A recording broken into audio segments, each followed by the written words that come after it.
Assalamualaikum warahmatullahi wabarakatuh. Kembali lagi bersama saya. Kali ini saya akan menjelaskan tentang penyakit akibat kerja dan penyakit akibat hubungan kerja.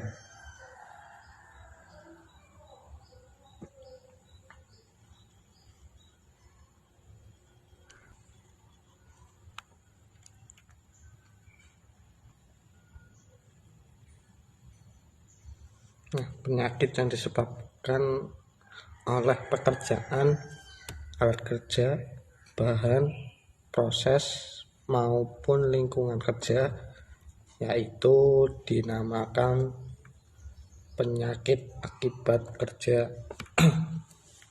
Berarti penyakit akibat kerja itu tersendiri bisa disebabkan oleh pekerja itu sendiri, alat kerja yang digunakan oleh pekerja tersebut, ataupun bahannya, serta proses dalam pengerjaannya yang dilakukan oleh pekerja tersebut.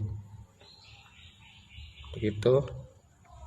Selanjutnya adalah jenis-jenis penyakit akibat kerja. Yang pertama ada golongan fisik. Ini golongan fisik sendiri dibagi menjadi 6. Yang pertama berdasarkan bising. Jadi bising itu sendiri karena sang pekerja melakukan pekerjaan itu di tempat yang sering kebisingan, seperti di rel kereta api atau itu.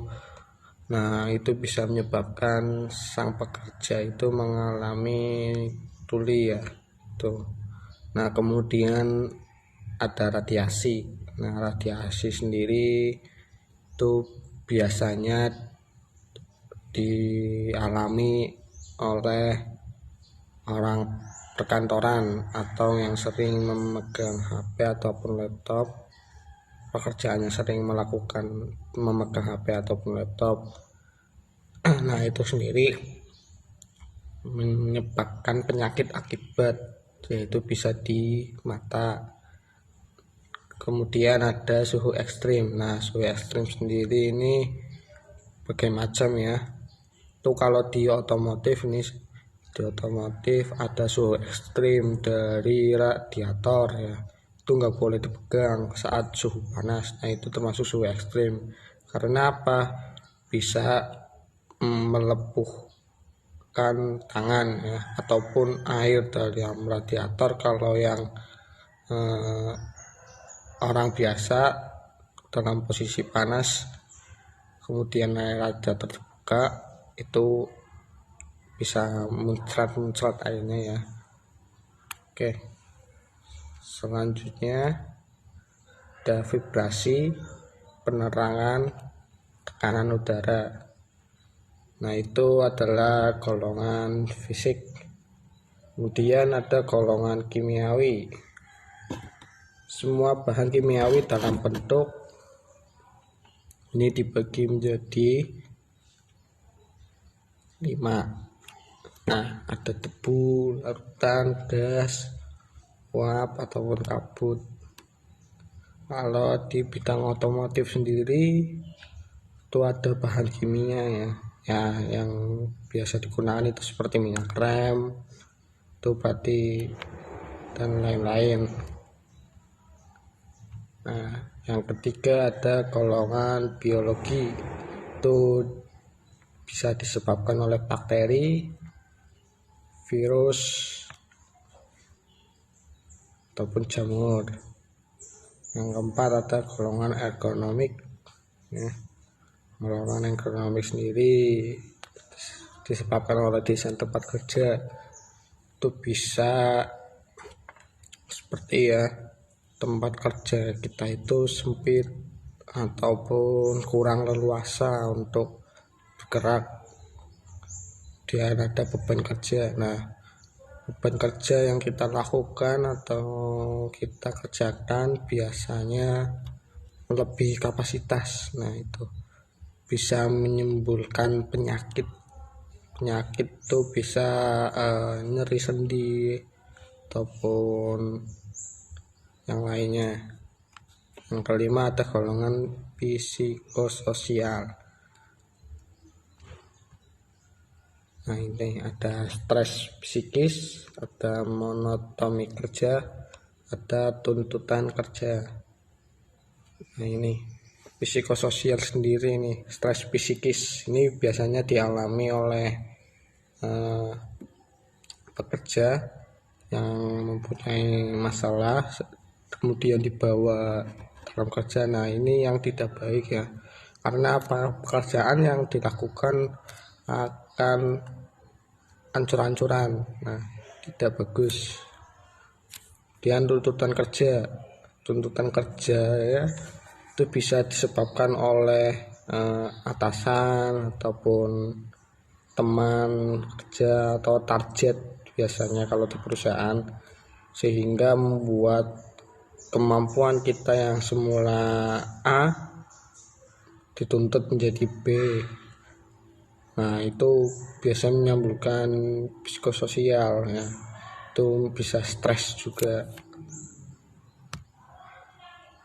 Nah, berikutnya adalah contoh nih, saya akan mencontohkan penyakit akibat kerja. Nah, ini nih yang pertama, tangan terjepit bodi. Nah, ini bisa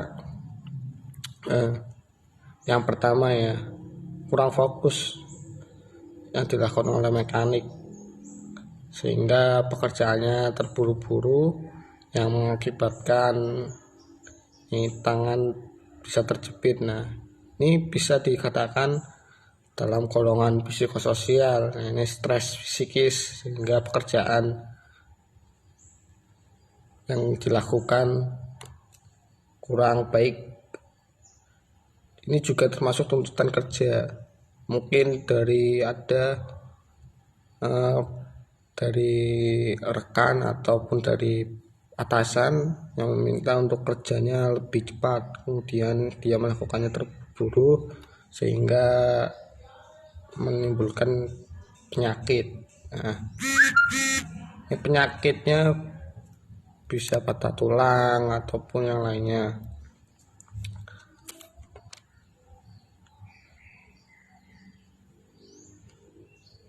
Nah, ini nih yang kedua, ada luka akibat mencelupkan tangan ke air radiator yang panas, sebabkan penyakit fisik yang yaitu luka bakar.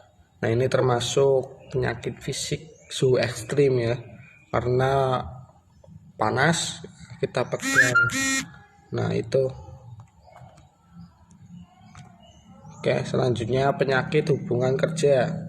Menurut WHO mungkin disebabkan oleh kondisi kerja yang kurang baik. Penyakit dapat diperberat, dipercepat, atau kambuh oleh pemaparan di tempat kerja dan dapat mengurangi kapasitas kerja. Sifat perorangan, lingkungan, dan faktor sosial umumnya sebagai faktor risiko lebih umum daripada penyakit akibat kerja. Nah, berarti apa? Penyakit akibat hubungan kerja itu sendiri sangat erat ya dengan apa yang dilakukan oleh seorang pekerja. Contohnya nih, seorang pekerja di bengkel mobil dia mempunyai penyakit asma. Setiap hari dia terpapar oleh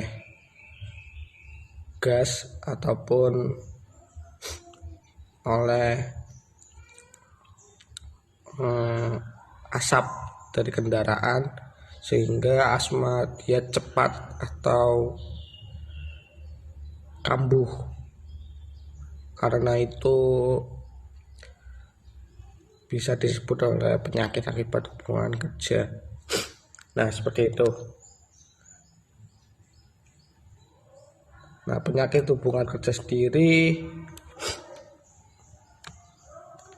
itu ada contohnya ya, seperti asma, paru-paru. Nah itu penyakit akibat hubungan kerja. Penyakit itu berarti ada kaitannya dengan kerjaan dia.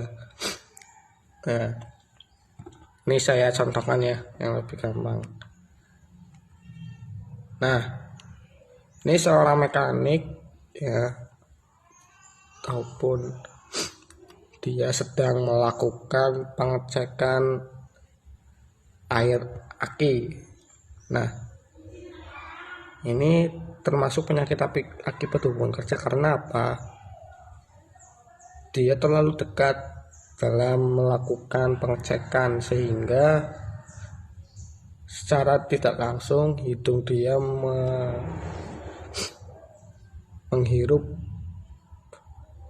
bau atau zat kimia dari air aki. Nah, ini dampaknya apa? Nah, ini dampaknya adalah penyakit yang dapat timbul di antara asma, paru-paru. Nah, yang paling dekatnya dia bisa mengalami tiba-tiba pusing ataupun bisa jatuh pingsan. Nah, seperti itu. Ini adalah contoh sebagian kecil ya dari penyakit hubungan kerja. Masih banyak lagi contohnya. Nah, cukup sekian. Apabila ada pertanyaan, silakan tulis di kolom komentar ya. Jangan lupa di subscribe dan like video saya. Terima kasih. Wassalamualaikum warahmatullahi wabarakatuh.